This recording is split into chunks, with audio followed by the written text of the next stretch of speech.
अगर आप Bihar police radio operator की तैयारी कर रहे हैं और प्रैक्टिस सेट को लेकर काफी कंफ्यूजन है कि कहाँ से प्रैक्टिस करें, किसका प्रैक्टिस सेट अच्छा है, क्या है, तो आप सही जगह पे आए हैं साथियों। जय हिंद साथियों, मैं बाले सब इंस्पेक्टर प्रियस रंजन, आपका दोस्त और होस्ट, आपके अपने यूट्यूब चैनल टेक्निकल खाकी में आप लोगों का स्वागत करता हूँ। साथियों, जो आज का वीडियो है ये यूपी पुलिस रेडियो ऑपरेटर का PYQ का वीडियो है और उसमें हम फिजिक्स से PYQ करवाएंगे। इसमें टोटल 30 क्वेश्चन है। आप इसको PYQ के रूप में भी ले सकते हैं, आप इसको अपने प्रैक्टिस सेट के रूप में भी ले सकते हैं और इसको आप मॉडल पेपर के रूप में भी ले सकते हैं, इसको आप मॉक टेस्ट के रूप में ले सकते हैं।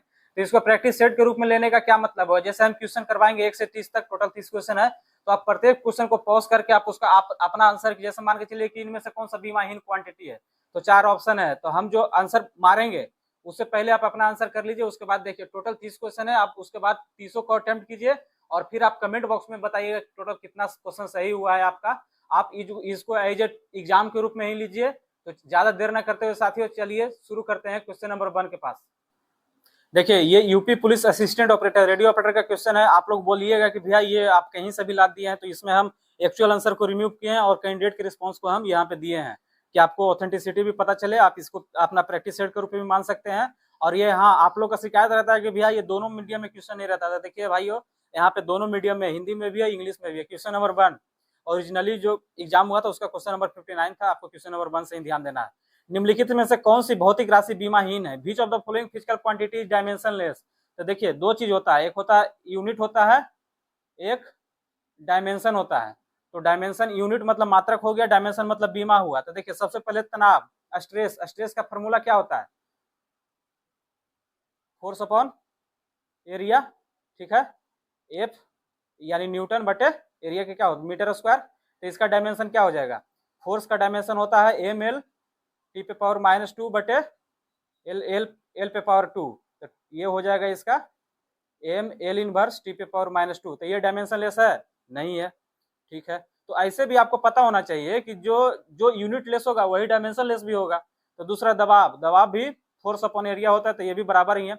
विकृति, स्ट्रेन, स्ट्रेन होता है, देखिए हम आपको स्ट्रेन का बता रहे हैं, आप लोग जानते होंगे अभी, डेल्टा एल बटे एल होता है। तो ठीक है, इसमें चेंज इन लेंथ बटे एक्चुअल लेंथ। तो लेंथ लेंथ है तो लंबाई कट जाएगा, मीटर मीटर कट जाएगा, तो ये यूनिट लेस हो जाएगा। तो यूनिट लेस होगा तो भाई ये डायमेंशन लेस भी हो जाएगा। एरिया का क्या है? Metre square. तो ये तो डायमेंशन लेस नहीं है। तो देखिए आपको पहला का आंसर सी है, विकृति, स्ट्रेन। ये 1 नंबर क्वेश्चन आपको क्लियर हुआ होगा, ठीक है। विद्युत विभव की यूनिट स्टेट वोल्ट है, जो कि वोल्ट है। The unit of electric potential is state volt. भी चीज मतलब ये पूछ रहा है कि इलेक्ट्रिक पोटेंशियल, देखिए एक स्टेट वोल्ट बराबर होता है 300 वोल्ट, ठीक है। 300 वोल्ट होता है और ये 1 वोल्ट है, तो 1 वोल्ट से ज्यादा है तो यानी 1 से अधिक हो जाएगा, यानी उससे अधिक है। तीसरा नंबर क्वेश्चन चलेंगे हम लोग। एमकेएस प्रणाली में दबाव का यूनिट क्या होता है? In the MKS system the unit of pressure is. देखिए यूनिट का आपको बताया है फिजिक्स के सोर्स ट्रेसिंग के वीडियो में, हम आपको बताए हैं साथियों कि आप लोग इंपॉर्टेंट जो टॉपिक है उसमें आप यूनिट एंड डायमेंशन भी है। तो unit and dimension important topic है। तो उसमें क्या है, एक होता है एमकेएस पद्धति, सीजीएस पद्धति और एफपीएस पद्धति। एमकेएस मतलब एम से क्या हो जाएगा, मास, एम से मीटर हो गया, किलोग्राम हो गया, सेकेंड हो गया, सेंटीमीटर हो गया, ग्राम हो गया, सेकेंड हो गया, फुट हो गया, पाउंड हो गया, सेकेंड हो गया, ठीक है। फुट, पाउंड, सेकंड 3 तरह का होता है। उसमें हम आपको एमकेएस के बारे में हमसे पूछ रहा है। तो एमकेएस प्रणाली में दबाव का फोर्स बराबर, फोर्स क्या, प्रेशर, प्रेशर दबाव बराबर, दबाव को बोलेंगे प्रेशर। अब प्रेशर में क्या होगा बताइए, प्रेशर फोर्स बटे एरिया। तो इसको क्या हो जाएगा, इसमें डाइन पर सेंटीमीटर स्क्वायर। देखिए और इसमें है कि एक सेंटीमीटर ऑफ एज, ये किसी का यूनिट नहीं होता है, एटमॉस्फेयर भी किसी का यूनिट नहीं होता है। और ये देखिए आपको हम गलत आंसर बता दिए हैं, इसमें पास्कल होगा, ठीक ना, पास्कल है। डाइन पर सेंटीमीटर स्क्वायर किसका होता है बताइए? सीजीएस में होता है। ये होता है सीजीएस में होता है, डाइन पर मीटर सेंटीमीटर स्क्वायर ये होता है एमकेएस में होता है, यानी एमकेएस को ही हम एसआई यूनिट बोलते हैं। तो इसका आंसर हो जाएगा साथियों पास्कल। स्लिप ऑफ टंग, माफी चाहेंगे। अगला क्वेश्चन, क्वेश्चन नंबर 4। दो पिंडों के बीच उसके द्रव्यमान के आधार पर लगने वाले आकर्षण बल को क्या कहते हैं? The force of attraction between two bodies by virtue of their mass is called. पहला ऑप्शन है गुरुत्वाकर्षण बल, दूसरा इसको बोलेंगे ग्रेविटेशनल फोर्स, दूसरा ऑप्शन है अप्लाइड फोर्स, प्रत्युक्त बल, तीसरा है स्प्रिंग बल, चौथा है एयर रेजिस्टेंस बल। तो देखिए इसमें क्या हो जाएगा,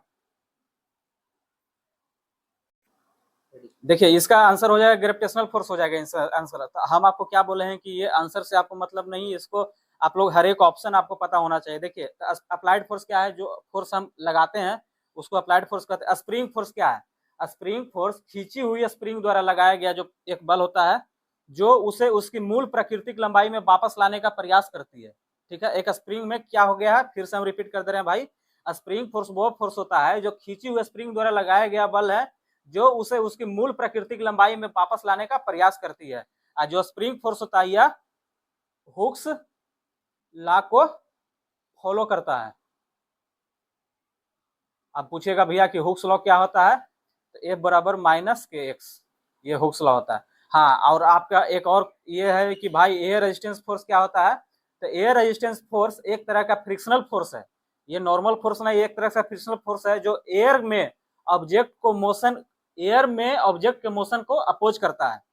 क्योंकि फ्रिक्शन है तो फ्रिक्शन अपोजिंग करेगा, तो एयर में ऑब्जेक्ट के मोशन को अपोज करता है, इसलिए इसका एयर रेजिस्टेंस फोर्स इसका नाम है। तो इसका आंसर हमारा क्या हो गया, आंसर है गुरुत्वाकर्षण बल। ठीक है, अब आएंगे क्वेश्चन नंबर 5 में आएंगे। ओरिजिनली क्वेश्चन नंबर 63 है, एक आवेशित वस्तु द्वारा दूसरे आवेशित या अनावेशित वस्तु पर लगाया गया बल क्या कहलाता है? The force exerted by a charge body on another charge और uncharge body is known as electrostatic force, gravitational force, muscular force, spring force. यानी विद्युत स्थैतिक बल, गुरुत्वाकर्षण बल, पेशीय बल, स्प्रिंग बल। तो इसमें सिंपल सा आंसर है इलेक्ट्रोस्टैटिक फोर्स। गुरुत्वाकर्षण बल के बारे में ऊपर में बताया है। मस्कुलर फोर्स जो हमारे पेशी के द्वारा लगाया गया बल होता है, यानी पेशी मतलब मांसपेशी, और स्प्रिंग फोर्स के भी बारे में आपको बताया गया है। ठीक है, क्वेश्चन नंबर 5 साथियों, आप लोग को क्वेश्चन नंबर 5 तक क्लियर हो गया होगा। किसी भी तरह का डाउट रहे, आप हमारे टेलीग्राम चैनल ऑफिशियल टेलीग्राम देखिए, हम अपना ऑफिशियल टेलीग्राम हैंडल आपको लिख के दे रहे हैं, TECHNICALKHAKI, ये बिना स्पेस का। आप इसको ज्वाइन कीजिए, आपको कोई भी डाउट है आप वहां पे पोस्ट कीजिए, आपको डाउट का क्लियरिफिकेशन मिलेगा। अब आते हैं अगला क्वेश्चन में।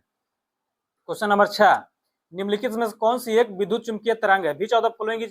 देखिए हम भी गलत पढ़ दिए ना यही नोट आपको ध्यान देना, अच्छे से ध्यान देना है। निम्नलिखित में से कौन सी एक विद्युत चुंबकीय तरंग नहीं है? जहां पे नोट आ जाएगा मेरा कान खड़ा हो जाना चाहिए भाई। Which of the following is not an electromagnetic force. तो देखिए इलेक्ट्रोमैग्नेटिक फोर्स और मैकेनिकल फोर्स दो तरह का फोर्स होता है। Mechanical force, electromagnetic force. ठीक है, यानी यांत्रिक बल और विद्युत चुंबकीय बल। ठीक, तो जिसमें चलने के लिए मतलब फ्लो के लिए माध्यम का आवश्यकता हो उसे क्या कहेंगे? मैकेनिकल फोर्स कहेंगे। और जिसमें गति के लिए माध्यम का आवश्यकता ना हो उसे इलेक्ट्रोमैग्नेटिक फोर्स कहेंगे। देखिए तो इसमें यानी इसका क्या मतलब पूछ रहा है, विद्युत चुंबकीय तरंग नहीं है, यानी हमें हमारा क्या होना चाहिए? मैकेनिकल होना चाहिए। ठीक है, तो देखिए सेमिस यानी भूकंपीय तरंग, गामा तरंग, पराबैंगनी तरंग, रेडियो तरंग। देखिए तो इसमें हमारा आंसर हो जाएगा भूकंपीय तरंग हो जाएगा, क्योंकि इसको चलने के लिए माध्यम लगता है और बाकी तीनों जो है इसको चलने के लिए माध्यम नहीं लगता है। तो यहाँ पे देखिए एक तरह के इंपॉर्टेंट क्वेश्चन है, आप यहाँ पे एक सीरीज लिख लीजिए, आपको सीरीज लिखवा रहे हैं, आपका इंपॉर्टेंट भी है। देखिए आप लोग जानते भी होंगे वेवलेंथ का सीरीज, इसको आप लोग याद रखिए। ठीक ना, पहले हो जाएगा radio, micro, infra, visible, X ray, gamma ray. देखिए रेडियो का रेडियो तरंग, माइक्रो सूक्ष्म तरंग, इंफ्रा अवरक्त तरंग, विजिबल दृश्य तरंग, एक्सरे गामा रे। ये हो गया वेवलेंथ का सीरीज होगा। बोलेगा किसका वेवलेंथ सबसे ज्यादा है, तो हम इसमें करेंगे रेडियो का वेवलेंथ सबसे ज्यादा है, फिर माइक्रो, फिर इंफ्रा का है। और अगर इसी का पूछेगा फ्रीक्वेंसी का पूछेगा तो जस्ट अपोजिट कर देना, क्योंकि हम जानते हैं कि wavelength inversely proportional to frequency होता है। ठीक है, इसको याद रखिएगा। ठीक, 7वां नंबर क्वेश्चन है कि रात्रि दृष्टि वाले उपकरणों में तरंगों का सबसे अधिक उपयोग किया जाता है। कौन सा waves are most commonly used in night vision device? Night vision device में भाई रेडियो वेव नहीं। ठीक है, माइक्रोवेव नहीं होता है, माइक्रोवेव संचार में भी होता है और माइक्रो उसमें होता है। अल्ट्रावायलेट रे, इंफ्रारेड इसका आंसर होगा, अल्ट्रावायलेट रे नहीं होगा, इंफ्रारेड इसका आंसर है। ठीक, अगला क्वेश्चन है क्वेश्चन नंबर 8। देखिए बांधों में संग्रहित जल में क्या होता है? Water store in a dam possesses, यानी जो बांध में हम लोग संग्रहित ऊर्जा होता है उसको क्या होता है? जैसे देखिए ऑप्शन है स्थितिज ऊर्जा, विद्युतीय ऊर्जा, कोई ऊर्जा नहीं। देखिए कोई ऊर्जा नहीं तो ऑप्शन हटा दीजिए क्योंकि ऊर्जा जरूर रहेगा। गतिज ऊर्जा, तो देखिए potential energy, electrical energy, no energy, kinetic energy. तो जो भी मेरा पोटेंशियल एनर्जी, देखिए जब पानी को किसी ऊंचाई पे बांध बनाकर इकट्ठा करते हैं या संग्रहित करते हैं तो उसकी स्थिति के कारण जो ऊर्जा होता है उसे हम स्थितिज ऊर्जा कहते हैं। जैसे देखिए ये बांध मान लीजिए, ठीक है, ये बांध में हम ऊंचाई तक हम उसको संग्रहित किए, तो ऊंचाई तो यहाँ पे एच आ गया, तब पोटेंशियल एनर्जी का फॉर्मूला होता है ना जी mgh, ठीक है। काइनेटिक एनर्जी का होता है क्या, हाफ mv²। तो यहाँ पे हमको पोटेंशियल एनर्जी है तो mgh हाइट है, तो यहाँ पे तो ऐसे ही हो जाएगा h, क्योंकि आपको जानना है। लेकिन ऐसे भी जानिए कि स्थिति के कारण जो भी ऊर्जा होता है उसे सॉरी स्थितिज ऊर्जा कहते हैं, ठीक। और दूसरा ऑप्शन है, हम क्या बोले कि ऑप्शन भी हम करवा रहे हैं। तो इलेक्ट्रिकल एनर्जी क्या होता है, इलेक्ट्रिकल एनर्जी यह तभी बनती है जब पानी बनकर टरबाइन में घूमता है, तब इलेक्ट्रिकल एनर्जी होता है, ठीक है। और आपको गतिज ऊर्जा जब यह तब होगा जब पानी बांध से नीचे की ओर बह रहा है, यानी गति कर रहा है, तब यहाँ पे गतिज ऊर्जा होगा। इसीलिए इसका एग्जैक्ट आंसर होगा स्थितिज ऊर्जा, पोटेंशियल एनर्जी, ठीक है साथी। अगला क्वेश्चन, क्वेश्चन नंबर 9। ये तो बहुत ही सिंपल क्वेश्चन है, तो पर भी देखिए आप लोग कि न्यूटन के गति का निम्नलिखित में से कौन सा नियम, न्यूटन के गति का निम्नलिखित में से कौन सा नियम जड़त्व से संबंधित है, बताइएगा इसमें। Which of the following Newton's law of motion related to inertia? Inertia मतलब जड़त्व, मतलब क्या हुआ कि जो वस्तु जिस स्थिति में है उसी स्थिति में रहना चाहते हैं, अपने स्थिति का अपोज करते हैं। तो ये तो सिंपल है, न्यूटन के फर्स्ट नियम। देखिए ये तो न्यूटन का फर्स्ट नियम है। और बोलेगा न्यूटन के दूसरा नियम से क्या मिलता है, तो न्यूटन के दूसरा नियम से मिलता है बल का व्यंजक मिलता है, ठीक है। और संवेग संरक्षण का सिद्धांत है। और न्यूटन के तीसरा नियम क्या है भाई, न्यूटन के तीसरा नियम है आपका क्रिया प्रतिक्रिया, और इसी को बोलेंगे ऊर्जा संरक्षण का सिद्धांत। ऊर्जा को न तो नष्ट किया जा सकता है, न तो उत्पन्न किया जा सकता है, बस ये एक फॉर्म से दूसरे फॉर्म में ट्रांसफर होता है, ठीक। तो इसका ऑप्शन हो जाएगा ऑप्शन नंबर 1। आप लोग देखिए, आप लोग क्वेश्चन नंबर 9 तक आ गए हम लोग। आप लोग अपना स्कोर बताते रहिए। देखिए आपको 1 से लेकर 30 तक हम करवाएंगे, उसमें आप लोग अपना स्कोर बताइए। जो भी टॉप 5 रहेंगे उनको अगले वीडियो में उनका नाम लिया जाएगा। तो इसीलिए आप लोग अपना स्कोर बताइए और अच्छे से तैयारी कीजिए। और हम लोग के द्वारा जितना भी एफर्ट किया जा रहा है ये बहुत कम एफर्ट है। आप लोग को 90 to 95% आप लोग को काम करना, बस हम लोग एज ए गाइड है, एज ए मेंटर है, एज ए बड़े भाई है, हम लोग मास्टर नहीं है। बस हम लोग से जितना हो पा रहा है उतना हम कर रहे हैं। अगला क्वेश्चन, क्वेश्चन नंबर 10। स्वप्रेरित ईएमएफ को और क्या कहा जा सकता है, self induced EMF is also called. विकल्प में से कोई नहीं, front EMF, back EMF, diagonal EMF. अगर कोई भी सिंपल विद्यार्थी होगा तो ये ऑप्शन बी और ऑप्शन डी ऐसे ही छाड़ देगा। क्यों, क्योंकि भैया फ्रंट ईएमएफ और डायगोनल ईएमएफ टर्म है ही नहीं, फिजिक्स में ये टर्म है ही नहीं। तो बैक ईएमएफ होगा, तो बैक ईएमएफ होगा, उसको भी हम अच्छा से बताते हैं आपको। तो देखिए इसमें है लेंज लॉ के अनुसार, लेंज लॉ क्या कहता है जी, लेंज लॉ क्या बताता है बताइए। ये बताता है determine direction of induce EMF, induce EMF की दिशा को हमरा बताता है। तो लेंज लॉ के हिसाब से जब किसी कॉइल में करंट के चेंज होने से, जब किसी कॉइल में करंट के चेंज होने से सेल्फ इंड्यूस ईएमएफ उत्पन्न होती है, जो हमेशा मेन वोल्टेज करंट के बदलाव का विरोध करती है, इसी को हम लोग बैक ईएमएफ कहते हैं। बैक ईएमएफ कहते हैं इसका। देखिए लेंज लॉ के हिसाब से ईबी बराबर N minus N D phi by D T. तो जो माइनस हो गया ये इसका अपोज कर रहा है, ठीक है। तो इसीलिए इसका आंसर हो जाएगा बैक ईएमएफ हो जाएगा। देखिए फ्रंट ईएमएफ बताए हैं, फ्रंट ईएमएफ और डायगोनल ईएमएफ जैसा कोई टर्म है ही नहीं। देखिए साथियों 10 तक आपका हो गया, 10 तक आप अपना स्कोर बताइए, स्कोर बताइएगा कि कितना आपका सही गया है। अगला क्वेश्चन, क्वेश्चन नंबर 11। निम्नलिखित में से किसे यूनिवर्सल बायस भी कहा जाता है। हाँ ठीक है, which of the following is also called universal bias, collector bias, emitter bias, voltage divider bias, gate bias. तो देखिए इसका आंसर हो जाएगा वोल्टेज डिवाइडर बायस होगा। इसका हम आपको हम डायग्राम बना के दिखा देते हैं, वोल्टेज डिवाइडर बायस का डायग्राम बना के दिखा दे रहे हैं हम आपको। देखिए ये क्या चीज से क्वेश्चन है, ये चैप्टर का नाम बताइए तो, सेमीकंडक्टर चैप्टर है, ठीक है। ऐसा हो गया, ये ऊपर में भी VCC, यहाँ से हम ले आएंगे इसको, एक R1 ले आएंगे और एक हम इसको कितना ले जाएंगे R2 ले आएंगे। ये R2 हो जाएगा, ये R1 हो जाएगा, ये क्या हो जाएगा RC कलेक्टर है, ये RE इमीटर है, ठीक है। और इसमें प्लस VC कलेक्टर, तो ये ग्राउंड है, ग्राउंड है। तो देखिए यूनिवर्सल बायस हम इसको कहते हैं, वोल्टेज डिवाइडर बायस को बोलते हैं यूनिवर्सल बायस। इसको आप लोग याद रखिएगा।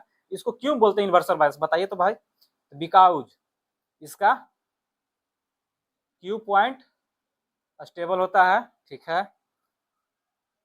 टेम्परेचर बढ़ने घटने से इस पर प्रभाव नहीं पड़ता है और बीटा वैल्यू से भी इस पर प्रभाव नहीं पड़ता, इसीलिए इसको यूनिवर्सल बायस कहते हैं। ठीक है, अगला क्वेश्चन, क्वेश्चन नंबर 12, कूलाम का नियम किसके अनुरूप है? न्यूटन के प्रथम नियम के अनुरूप है, न्यूटन के गुरुत्वाकर्षण के नियम अनुरूप है, न्यूटन के तीसरा के नियम के अनुरूप है। तो देखिए कूलाम का नियम क्या कहता है?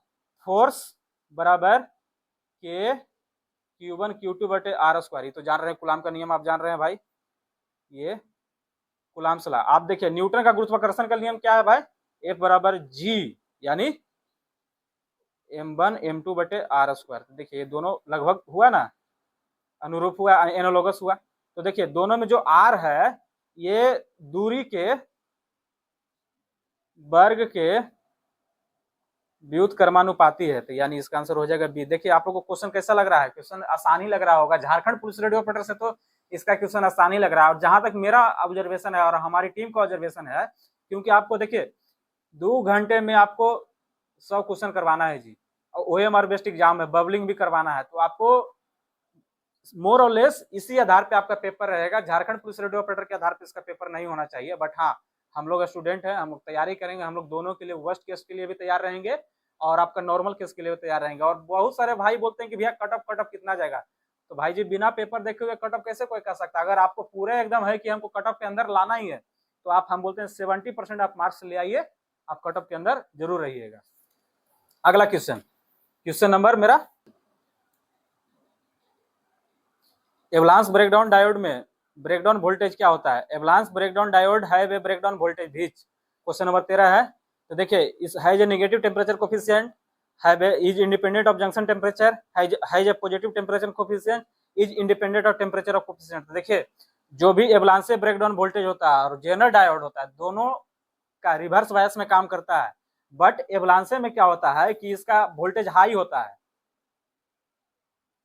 हाई वोल्टेज होता है एवलांचे में, इसीलिए इसका पॉजिटिव कोफिशिएंट होता है, पॉजिटिव टेम्परेचर कोफिशिएंट होता है। बट जेनर डायोड, उसको भी वोल्टेज रेगुलेटर पे यूज करते हैं, उसका निगेटिव टेम्परेचर कोफिशिएंट होता है। याद रखिएगा, क्या याद रखिएगा भाई? कि एवलांचे में पॉजिटिव और जेनर में निगेटिव टेम्परेचर कोफिशिएंट, इसको हमें याद रखना था। यहाँ पे क्या एवलांचे के बारे में हमसे पूछ रहा है, तो इसमें क्या होगा? पॉजिटिव टेम्परेचर कोफिशिएंट होगा। ठीक है, क्वेश्चन नंबर 14, अवशिष्ट चुंबक को हटाने के लिए आवश्यक चुंबकन बल की मात्रा क्या कहलाती है?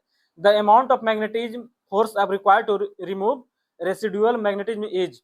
देखिए आपको जो भी चुंबक हम बनाते हैं उसमें जो अवशिष्ट रह जाता है उसको हटाने को क्या कहते हैं? तो पूर्ण परागमता, ठीक है, चुंबकीय हिस्टेरिसिस, निग्रा बल यानी कोएसिव फोर्स, तन्यता डक्टिलिटी।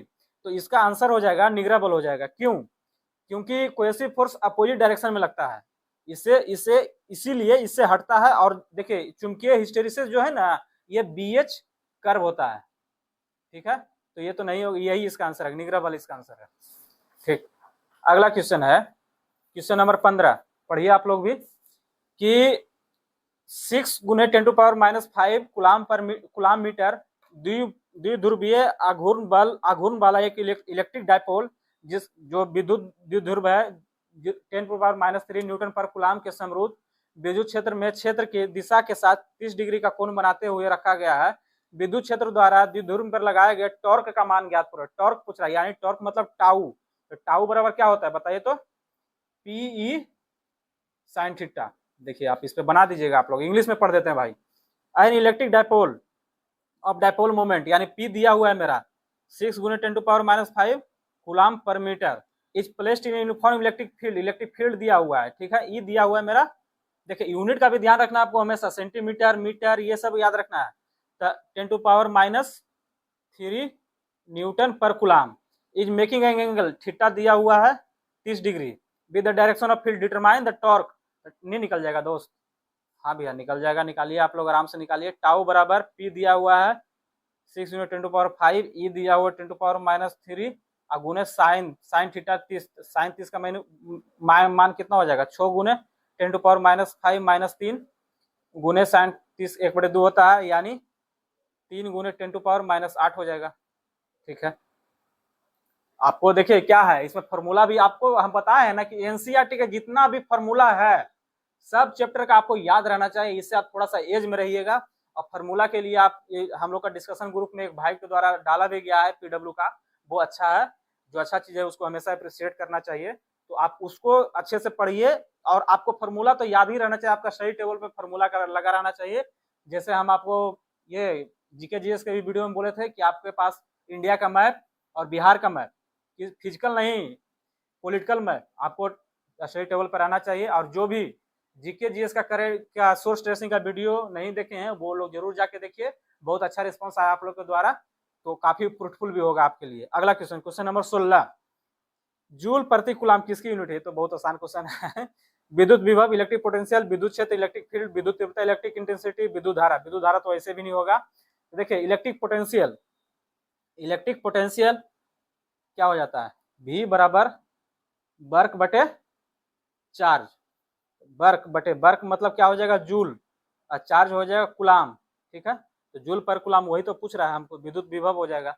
और हमसे पूछेगा विद्युत क्षेत्र, इलेक्ट्रिक फील्ड, इलेक्ट्रिक फील्ड का यूनिट होता है हमारा न्यूटन पर कूलाम। ठीक है, इलेक्ट्रिक इंटेंसिटी, इलेक्ट्रिक इंटेंसिटी का होता है वोल्ट पर मीटर। विद्युत धारा का तो होता ही है, क्या होता है बताइए, कमेंट बॉक्स में बताइए। एम्पियर होता है भाई। ठीक है, अगला क्वेश्चन, क्वेश्चन नंबर 17, 16 तक बताइए। आप लोग स्कोर भी देख रहे हैं ना, अपना साथ साथ आप लोग सोल्व भी करते जाइए। अपना स्कोर भी बताना है, अपने भाई को स्कोर बताना है, टेलीग्राम पे भी मैसेज कर सकते हैं, कमेंट बॉक्स में भी मैसेज कर सकते हैं अपना स्कोर। अगला क्वेश्चन, डीसी जनरेटर का मूल सिद्धांत क्या है? What is the basic principle of A DC generator? ठीक है, लेंज का नियम, कुलाम्स का नियम, ओम का नियम, फैराडे के विद्युत चुंबकीय प्रेरण के नियम। तो देखिए इसका आंसर हो जाएगा फैराडे के विद्युत चुंबकीय प्रेरण के नियम। ठीक है, इसमें कोई दिस डेट नहीं है। देखिए हम इसमें बताएंगे लेंज का नियम क्या कहता है। लेंज का नियम determine direction of induce EMF कराता है, इसको आप हमेशा याद रखिएगा। ठीक ना, determine direction of induce EMF, यानी इसमें बहुत सारे हिंदी माध्यम वाले भाई का कहना रहता है भैया आप इंग्लिश में बताते हैं। देखिए ये लेंज का नियम हमें बताता है क्या? इंड्यूस ईएमएफ, इंड्यूस मतलब क्या हो गया? इंड्यूस ईएमएफ की दिशा को बताता है। ठीक है, अगला क्वेश्चन, क्वेश्चन नंबर 18, यदि 200 वोल्ट का बल्ब 0.3 एम्पियर की धारा प्रवाहित करता है तो शक्ति गणना कर। शक्ति यानी पावर, पावर बराबर वी आई। सिंपल है फॉर्मूला, हमको देख भी दिया हुआ, वोल्टेज दिया हुआ है 200 वोल्ट दिया हुआ, करंट भी दिया हुआ 0.3, बता दीजिए भाई। 60 वाट। ठीक है, कोई दिक्कत नहीं होना चाहिए। ठीक है, अच्छी बात है, नहीं है। क्वेश्चन नंबर 19, निम्नलिखित में कौन सा उपकरण चुंबकीय क्षेत्र के रूप में ऊर्जा संग्रहित करता है? हाँ, अच्छा क्वेश्चन है। Which of the following device store energy in the form of magnetic field? संधारित्र, प्रेरक, प्रतिरोध, डायोड। देखिए संधारित्र, capacitor, inductor, register, resistance, diode. तो देखिए इसमें हो जाएगा इंडक्टर, इसका आंसर हो जाएगा। इंडक्टर क्या करता है? जब एक इंडक्टर जब अपने भीतर से करंट गुजारता है तो उसके चारों ओर एक मैग्नेटिक फील्ड बना लेता है, और जो उसका एनर्जी होता है वही यही मैग्नेटिक फील्ड के रूप में स्टोर रहता है। उसका एनर्जी का फॉर्मूला होता है भाई E बराबर हाफ आई स्क्वायर एल। ठीक ना, कैपेसिटर क्या करता है? कैपेसिटर ऊर्जा को इलेक्ट्रिक फील्ड या इलेक्ट्रोस्टैटिक फॉर्म में स्टोर करता है। लिख देते हैं हम कैपेसिटर, देखिए हिंदी में लिख रहे हैं, ऊर्जा हिंदी इंग्लिश दोनों मिक्स है, इलेक्ट्रिक फील्ड या इलेक्ट्रोस्टैटिक रूप में स्टोर करता है। ठीक है, तो इसका आंसर हो जाएगा ऑप्शन नंबर बी, प्रेरक यानी इंडक्टर। ठीक है, अगला क्वेश्चन, क्वेश्चन नंबर 20, 19 तक हो गया है। 19 तक का अपना स्कोर देखिएगा और बताइएगा, कमेंट बॉक्स जरूर कीजिएगा, कमेंट कीजिएगा कि आपको ये पेपर कैसा लग रहा है।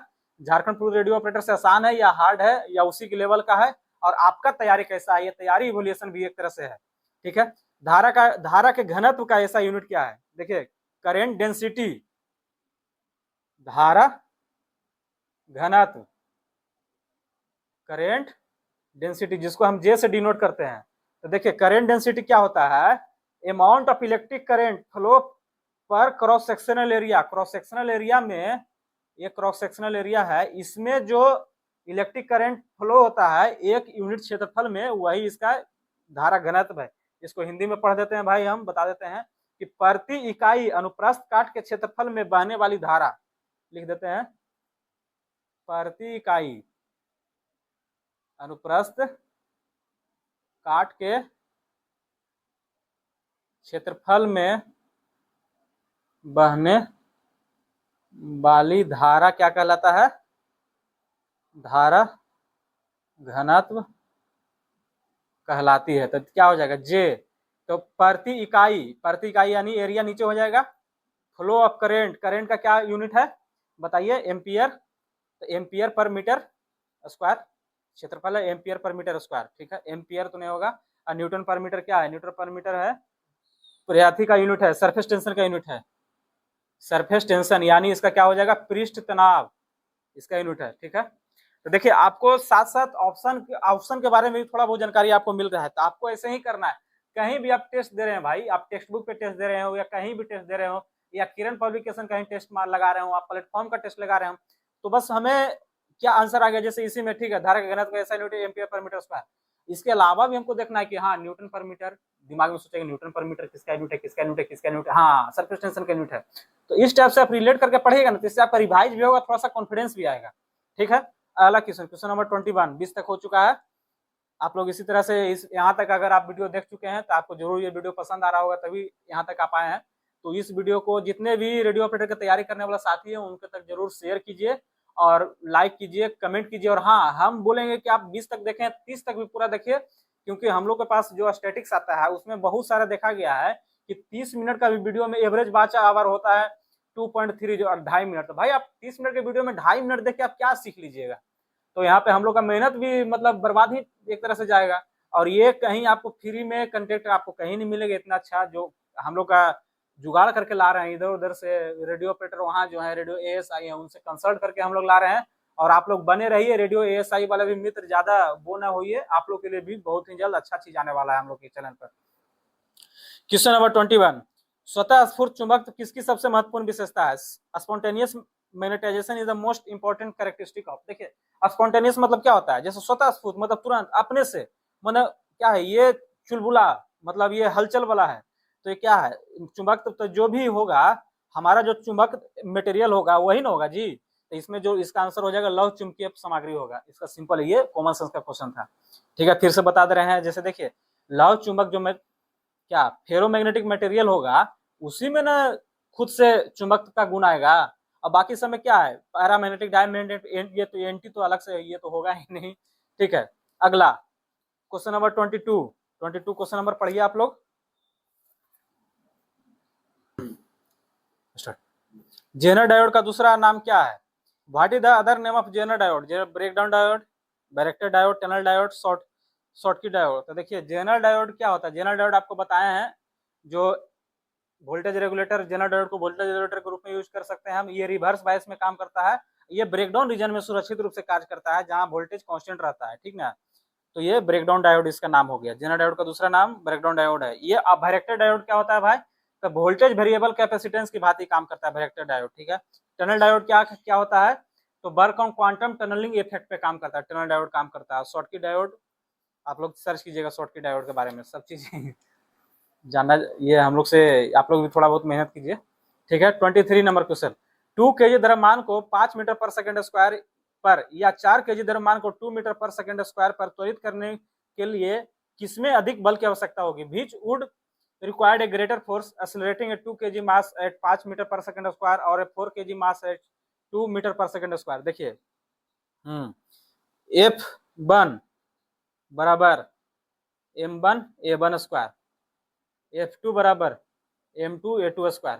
तो देखिए F1 हम निकाल रहे हैं, तो M1 कितना दिया हुआ है, 2 kg दिया हुआ है, A1 कितना दिया हुआ है 5 यानी 10 न्यूटन। दूसरा F2 निकाल रहे हैं, कितना 4 kg दिया हुआ है 2 तो यानी 8 न्यूटन। इसमें बताइए F1 बड़ा है कि F2 बड़ा है? F1 बड़ा है भाई, तो ये बता दीजिए, आंसर बता दीजिए आप, ये होगा, ठीक है।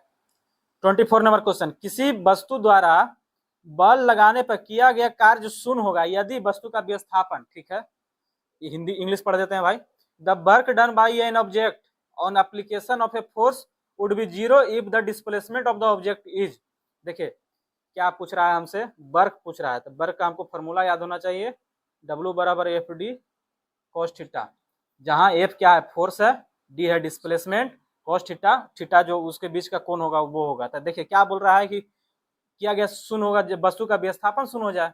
क्योंकि देखिए भाई अगर फोर्स आ गया 20 न्यूटन आ गया, cos थीटा का मान दे दिए हम, मान के चले 0 डिग्री दे दिए, तो 0 डिग्री cos 0 बराबर 1 होता है। और जब डिस्प्लेसमेंट दे देंगे 0 तो कितना हो जाएगा, 20 गुने 0 गुने 1 तो 0 ही होगा। इसीलिए हमको डिस्प्लेसमेंट को शून्य रखना होगा। ठीक है, चलिए यहाँ तक 24 नंबर तक हो गया। आप लोग आगे भी बने रहिए, इसमें थोड़ा सा पेशेंस रखिए। क्वेश्चन नंबर 25, वह बल जो त्वरित होने पर पिंड को वृत्ताकार गति में गतिशील रखता है क्या कहलाता है? The force which keeps the body moving in a circular motion when accelerated is called. विकल्पों में से कोई नहीं है, दूसरा इनमें से कोई नहीं है। दूसरा है गुरुत्वाकर्षण बल है, तीसरा है विद्युत स्टैटिक बल, इलेक्ट्रोस्टैटिक बल, तीसरा अभिकेंद्रीय बल, सेंट्रीपिटल फोर्स। देखिए इसमें दो तरह का फोर्स होता है, हमारा सर्कुलर मोशन का क्वेश्चन है तो दो तरह का फोर्स होता है, सेंट्रीपिटल, सेंट्रीपिटल, सेंट्रीफ्यूगल। सेंट्रीफ्यूगल मतलब क्या हो जाएगा? अभिकेंद्री। ये हो गया अपकेंद्री।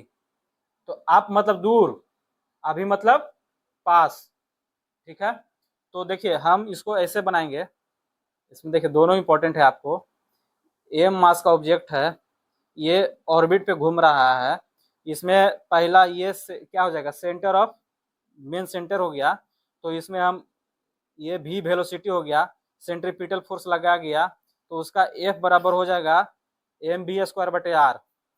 बट ये हमारा ये आर हो गया, ये भी हो गया, ये सेंट्रीफ्यूगल फ्यूगल है यानी दूर अपकेंद्री, इसका हो जाएगा एफ बराबर हो जाएगा माइनस एम बी स्क्वायर बटे आर। यही हम बताना चाह रहे थे। ये सेंट्रीपिटल में होता है एम बी स्क्वायर बटे आर और सेंट्रीफ्यूगल में होता है माइनस एम बी स्क्वायर बटे आर। ठीक है, चलिए 26 नंबर क्वेश्चन देखिए भाई। प्रकाश बल्ब को 250 वोल्ट आपूर्ति के लिए 100 वाट पर रेट किया गया है, बल्ब का प्रतिरोध क्या है? A light bulb is rated at 100 watt for a 250 250 volt supply, find the resistance. देखिए इसमें P बराबर वी स्क्वायर बटे आर होता है, बोलिएगा नहीं। देखिए कैसे नहीं होता, P बराबर वी आई, आप जानते थे भाई? हाँ जानते थे भैया। वी आई बराबर कुछ हो जाएगा, V बराबर आई आर होता है, तो इसे I बराबर वी ओपन आर लिख सकते हैं। हाँ भैया लिख सकते हैं। तो देखिए वी स्क्वायर बटे आर हो गया ना, वही चीज बता रहे हैं। तो इससे हम क्या निकालेंगे? आर बराबर निकाल सकते हैं, वी स्क्वायर बटे पी निकाल सकते हैं। तो भी दिया हुआ है, हमारा दिया हुआ है 250 गुने 250 बटे पी दिया हुआ है 100, तो 25 25 625 ओम रेजिस्टेंस। ठीक है, कोई दिक्कत किसी भी तरह का? अगला क्वेश्चन है क्वेश्चन नंबर 27, काइनेमेटिक्स की परिभाषा क्या है? What is the definition of kinematics? देखिए आपको यहाँ पे दो तीन चीज देखना पड़ेगा। काइनेमेटिक्स, काइनेमेटिक्स, डायनेमेटिक्स, स्टैटिक्स, तीनों एक ही जैसा मिलता जुलता टर्म है। काइनेमेटिक्स का हिंदी होता है क्या? बताइए, दिया हुआ है स्थित। काइनेमेटिक्स का हिंदी होता है भाई, आपको केवल स्थिति के बारे में पता रहता है। डायनेमिक्स मतलब गतिशील, और ये स्टैटिक मतलब स्थिर। तो काइनेमेटिक्स क्या होता है आप लोग लिख लीजिए। काइनेमेटिक्स गतिकी, ठीक है, सॉरी गतिकी नहीं, डायनेमिक्स मतलब काइनेमेटिक्स में होता है केवल वस्तु की गति का अध्ययन। ठीक ना, गति में क्या आ जाएगा? स्थिति, वेग। देखिए काइनेमेटिक्स में बताया था स्थिति, वेग, त्वरण का केवल अध्ययन किया जाता है। डायनेमिक्स में गति के कारणों पर विचार किया जाता है इसमें। ठीक है, और स्टैटिक्स मतलब तो स्थिर होता है। तो इसमें देखिए ऑप्शन 1 और 3 ऐसे ही छट जाएगा, क्योंकि गति के कारण है, तो कारण के बारे में तो डायनेमिक्स है। तो काइनेमेटिक्स मतलब होता है गति के कारण पर विचार किए बिना वस्तुओं की गति का अध्ययन करना, काइनेमेटिक्स कहलाता है। ठीक है, अगला क्वेश्चन, क्वेश्चन नंबर 28, त्वरण का ऐसा यूनिट क्या है? Metre per second square. ये तो सिंपल है। चलिए 29 में आइए, लास्ट सेकंड लास्ट क्वेश्चन। स्रोत द्वारा इसके एक टर्मिनल से दूसरे पर आवेश ले जाने में किया गया कार्य प्रति इकाई आवेश क्या कहलाता है? बताइए, पोटेंशियल डिफरेंस या ड्रिफ्ट वेलोसिटी या ईएमएफ या डायपोल? इसका आंसर हो जाएगा ईएमएफ। और इसके बारे में देखिए, इसका दूसरा ऑप्शन है पोटेंशियल डिफरेंस किसको कहते हैं? तो बाहरी सर्किट में किन्हीं दो बिंदुओं के बीच आवेश ले जाने में किया गया कार्य कहलाता है, पोटेंशियल डिफरेंस कहला जाता है। ठीक है, और ड्रिफ्ट वेलोसिटी क्या होता है? या इलेक्ट्रॉन, पहला ऑप्शन जो है ड्रिफ्ट वेग या इलेक्ट्रॉन का औसत वेग है। ठीक है, और डायपोल क्या होता है? विपरीत आवेशों का एक जोड़ा को डायपोल कहते हैं। इसमें आपको क्लियर हो गया, इसका आंसर ईएमएफ है। लास्ट क्वेश्चन, क्वेश्चन नंबर 30, आप लोग अपना स्कोर देख लीजिएगा इस हिसाब से। 15 ग्राम द्रव्यमान की एक गोली राइफल से चलाई जाती है। गोली अपनी बैरल से गुजरने पर 0.005 सेकंड का समय लेती है और 400 मीटर पर सेकंड के वेग से इसे छोड़ देती है। राइफल द्वारा गोली पर लगाया गया बल कितना है? A bullet of mass 15 gram is fired from a rifle. The bullet takes 0.005 second to move through its barrel and leaves it with a velocity of 400 metre पर second. What is the force exerted by the rifle on the bullet. देखिए इसमें है force है, क्या हो जाता है, force बराबर ए में होता है, ये संवेग संरक्षण संवेग परिवर्तन के दर होता है, संवेग परिवर्तन के दर। तो संवेग बराबर संवेग परिवर्तन के दर क्या हो जाएगा, एफ बराबर डेल्टा पी बटे डेल्टा टी। तो डेल्टा पी बराबर एम वी बाई टी। देखिए मास कितना है, 15 ग्राम है। देखिए यहीं पे यूनिट का ध्यान देना है ना, ग्राम है, 15 ग्राम मतलब 15 बटे 1000। अभी वेलोसिटी, वेलोसिटी कितना है, 400 मीटर पर सेकेंड, इसमें कोई दिक्कत नहीं है, यूनिट अपना स्टैंडर्ड यूनिट में है। और समय कितना है, 0.005 सेकेंड। तब 5 बटे 1000 लिख सकते हैं, लिख सकते हैं। तो देखिए 15 गुने 400 बटे 1000, इधर वाला 1000 ऊपर आ जाएगा बटे 5, ऐसे कट गया 3, 1200 न्यूटन इसका आंसर है। तो साथियों हम लोग 1 से लेकर 30 तक हम लोग पूरा सोल्यूशन करवा चुके हैं, और आप लोग इसमें देखिएगा, बताइएगा अपना स्कोर बताइए 30 में से आपका कितना स्कोर आ रहा है, ठीक है।